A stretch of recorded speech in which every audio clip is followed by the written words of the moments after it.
Hey everybody! Guess who? It's Angela Sasser, your friendly neighborhood artist, illustrator, and geek. It's been a long time since I made a video with my face, so hi, it's my face! It's good to see you guys! I'm coming here for the first time from the studio in the new house that we got last year. It's been a wild ride, which is why you haven't seen much material from me beyond shorts. But hey, I'm here now. Social media is a nightmare right now, so I wanted to start giving some love to my YouTube channel again and just hopefully being able to see people in different places that isn't so full of drama and upheaval right now. I just wanted a moment of peace. And you know what? That port in the storm for me has been Art Fight for this July. And you know what? It's been great. I've never participated. July was my first year. And what Art Fight is, for those who don't know, is that it's a community of artists and crafters and creatives where you go and you can do art trades for one another during the month of July. And everyone's put on one of two teams. It's really just, it's arbitrary, really. You're just wanting two teams so you can earn points, and it gives you that motivation of being mildly competitive.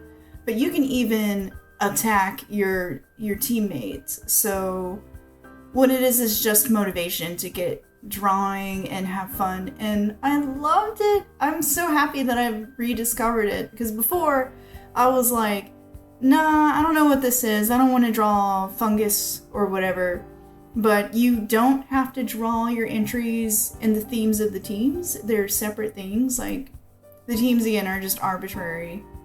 And so yeah, you're in control of who you draw trades for.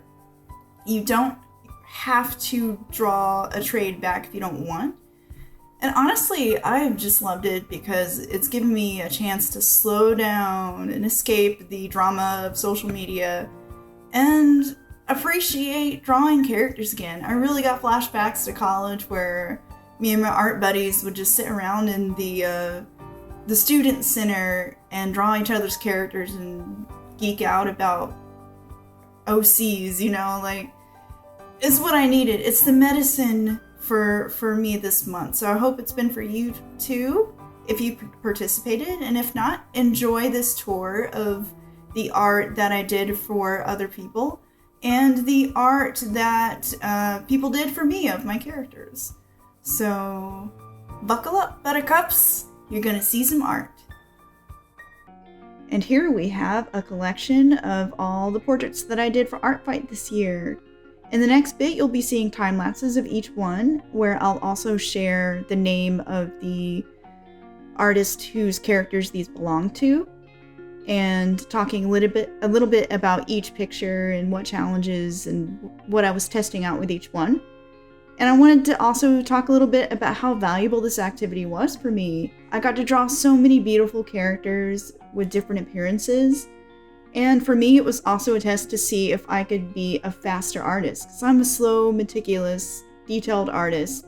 And for this month, I kept each portrait at about 2 hours or less, barring the picture on the top right, which took a little longer, because I wanted to end the event with a bang. They were also done in Procreate, which I wanted to, for this event, test out different brushes and get to know them better. So hey, let's dive in. Here we have Evelynn, who belongs to Viday, and I could not resist drawing this character. She's absolutely gorgeous. There's tattoos, there's horns, there's a halo. It's my love language. All of those things are my favorite things, so how could I resist? So for most of these portraits, I've also started very rough with the charcoal brush. As you can see, I'll bang out that composition real quick and then start inking on top of that. And that was my bid to try and be quick with these portraits instead of getting caught up in the details right out.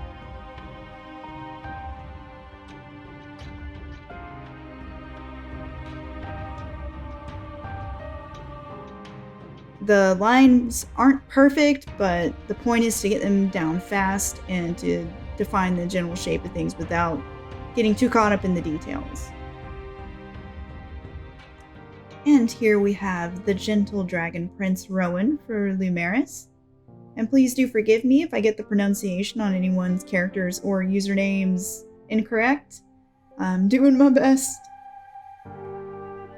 Some inking and coloring tips.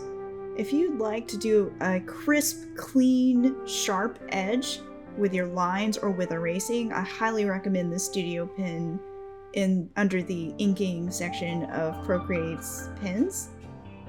It's just really great for that. And if you want something that's crisp but with a little texture, try the Technical pen. I'm pretty sure I used a mix of the Studio and Technical pen brushes for Rowyn here. Fast shading tip, use a layer of purple, like a very neutral purple, above everything else and set it to multiply so you can quickly lay in your shadows. Next we have Pretty Boy for DungeonDelves, and just look at his amazing parrot themed hair. He's a gorgeous design, and for this one I wanted to share a tip on highlighting. Just like the last portrait, I also used like a very muted purple shadow set to multiply, but for highlighting, and I did this for most of these portraits, I put a layer above everything else that I painted white into and set that layer into overlay. So I definitely recommend that for really quick highlights. Setting a layered overlay tends to be less harsh looking than if you set it to dodge. It feels more natural and gives it that glow without looking too overbearing and gaudy. You can see where I've done the highlights with overlay in the bridge of his nose and his earrings as an example. Next we have Sin for ArtoftheNerd, and this is probably my favorite portrait of the bunch just because I find black, white, and red to be such a really striking color combination. And I've always wanted to do that shadow across the eyes glowing effect because it looks really cool and dramatic. So I finally got to do that in a piece, and this is the first piece I've really gotten to try that. And I just have to say that when you add in a hand and claws, that adds complexity and more time. So I kept this simple color-wise because I knew that drawing that hand and the claws was going to add a lot of time to this piece. So if there's one that maybe went past my 2-hour limit, it might have been this one. But I want to say keeping the colors simple helped me keep on task for this one. And sometimes the most creativity comes from limitations. Next we have Cultivar of Bloodied Sunsets for Kessinder. I just love this character's delightful peppy goth vibe. She's awesome, and I had a lot of fun playing with her expressiveness and that whole dangerous but friendly look. And starting with this portrait and the last one, I actually switched to using the Inka pen in Procreate because I liked that I could get really quick lines with that organic texture to them. I love things that replicate traditional artists, as I was a traditional artist before I was a digital artist. So it really replicates that texture paper well, and it feels good when I draw. So highly recommend playing with that pen if you haven't yet. The Inka pen also has a very nice variation between thickness when you're pressing down, and that makes it to where you can go thick and thin really quickly, and that's definitely really cool. Next we have Kainda for Toasted Baguette. And who doesn't love goblins? They're just so much fun, and I loved this character's quirky smile. Somehow I've never drawn a goblin before, so hey, this is my first time drawing one, and I had so much fun. I'll have to draw more. And for this portrait, I chose to draw the character with the angle where we're kind of looking up at her to emphasize the fact that her head's thrown back and she's very confident and exuberant, and that showing her head from that angle kind of emphasizes that energy that she has, or at least that I hope she has. You guys let me know if I capture that Chaos Goblin look. Hopefully I did. Here we have Laelri for Creativeidiote. This one was very last minute and started the morning of the final day of the event. So with that in mind, I kept it really simple with flat colors and simple lines. And I also did a very quick framing shape around the whole head, so that way she's not just a floating head, and it helps the image feel a little more complete having that container shape. But I just loved Laelri's glam rock colors and vibes and was really excited to do her portrait. For this final piece, I had to do something extra special to close out my first year of art fight, and that's Glittering Blade meets Kalara Vadras, my character.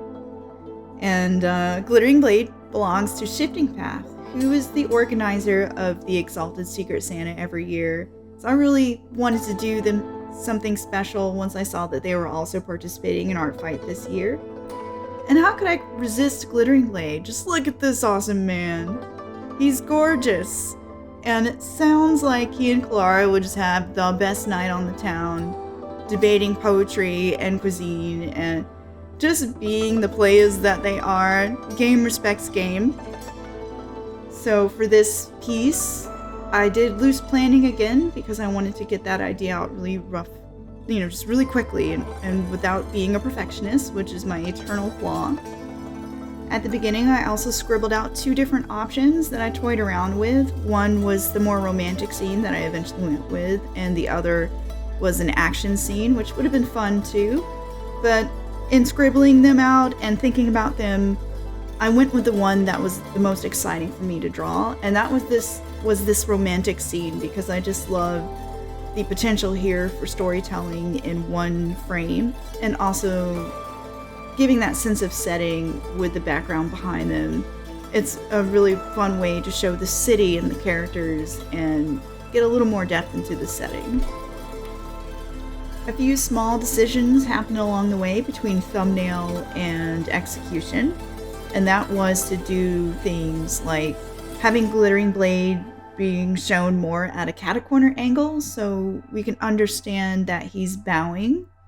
Like, you can see more of the perspective on his body. And also I wanted to show more of his face rather than him being in profile. And you can also see that I added a railing behind Kalara to help frame the scene, and also to make it so she doesn't look so impossibly tall, because their heights were doing something weird to the perspective. So I wanted to have some kind of indicator there of how tall she is, and that she's not some crazy and possibly tall alien towering over Glittering Blade. I also wanted to share some of the really cool trades that I got for Art Fight this year. And it was such a treat, let me tell you. I was really nervous that I wasn't going to get any trades because I was a brand new artist on the scene.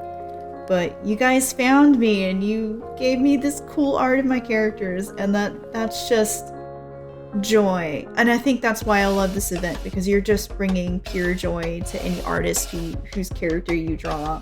And I'm going to go through each one of these so you can see them up close, including Toasted Baguettes, which is actually animated. So you'll see that in a second. It's also very cool that not only can you do 2D art, but you can do 3D art, animation, or even crafts if you wanted to as part of a trade. Like, you're not restricted to just 2D art. So if you're a crafter or an animator wanting to practice your skills, this might be an event for you as well. First up, we have The Crucified Dreamer by Kessinder. And I just love that she's bringing the vamp vibe. She's sexy, she's evil, it's just perfect. And I love the attention to detail in her shiny painted toenails. It's just great. Here's another take on my character, The Crucified Dreamer by ArtoftheNerd. And I can tell they had such fun with the costume details and the lovely ornate decoration. Really good job. Next, we have a take on my character Rabs by Viday. Rabs is a D&D character, Fire Genesee, that I've played in the past. She's a barbarian princess, and I can tell Viday had an amazing time coloring that hair. It looks fabulous, and I love it. Here's another take on Rabs by Toasted Baguette. This is the animated entry I received, and how cool is that?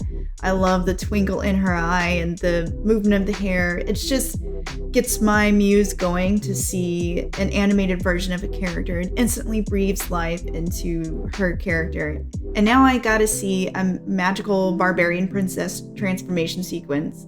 We gotta make that happen, guys. The next character up is Kalara, a character from the Exalted Tabletop RPG, and one of my personal favorites to draw. Lumaris has done a gorgeous job here and channeled so perfectly this character's elegance, confidence, and maturity. And she's just perfect, and I love it. Next, we have another Kalara by DungeonDelves, who chose this really fun action pose. I always have trouble drawing this character with guns myself because guns are really hard to draw. So whenever I see anyone take on that challenge while doing a really cool dynamic action pose, you get a cheer from me because that's really challenging and also really cool to see. For the final piece I received, we have my tiefling character Anko, an adorable warlock who loves to bake. This art is by Creativeidiote, who chose some really fun colors for Anko. I wouldn't have necessarily thought of these colors, but they work for her so well, and I'm going to have to tap that color palette in the future. I love the glam rock vibes in Creativeidiote's art, and this was just really fun to see. Thank you for this unique take. Well, I really hope you guys have enjoyed this Art Fight 2023 inaugural tour. It was a blast. I really enjoyed it. I hope to catch you guys next year if you're doing it. It was a really great chance to practice and just appreciate the pure joy of bringing a smile to other artists' faces. So let's do it if we can. And as for this YouTube channel, I'd love to bring more streams, more art, more time lapses. I'm currently brainstorming what I can do with this channel since I've been meaning to dust it off forever. I'd like to get back on the art scene, at least in this small way. So comment and let me know what you'd like to see more of from me. And if you like my art, go to angelasasso.com and you can find more of my fantasy art, resources for other artists, and more. Stay tuned for more art and geekery. Subscribe for whatever new things I'm going to make next. I love to experiment and explore and share that journey with all of you. So thanks for watching and wishing you all inspiration.